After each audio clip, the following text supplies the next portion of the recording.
புதுக்கோட்டையில் நடைபெற்ற புதிய வாக்காளர் சேர்க்கை முகாமை ஒட்டப்பிடாரம் சட்டமன்ற உறுப்பினர் MC சண்முகையா நேரில் பார்வையிட்டு ஆய்வு மேற்கொண்டார்.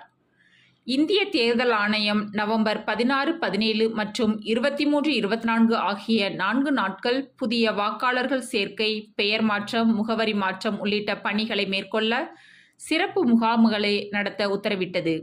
அதன் பேரில் அனைத்து வாக்குச்சாவடிகளிலும் வாக்காளர் சேர்க்கை சிறப்பு முகாம் தொடங்கியது.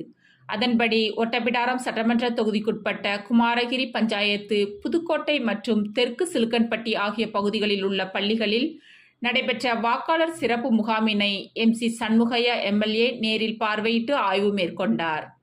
அப்போது தூத்துக்குடி மத்திய ஒன்றிய திமுக செயலாளர் ஜெயக்கொடி, ஒன்றிய அவைத்தலைவர் பாலசுந்தரம், ஒன்றிய வழக்கறிஞர் அணி மகேந்திரன், இளைஞர் அணி சண்முக நாராயணன், மாவட்ட தொண்டரணி துணை அமைப்பாளர் சைமன், தொழிலாளர் அணி மொபட்ராஜன், கிளை செயலாளர் நெடுஞ்செழியன் மற்றும் விஜயலட்சுமி, கப்பிக்குளம் பாபு உள்ளிட்டோர் பங்கேற்றனர்.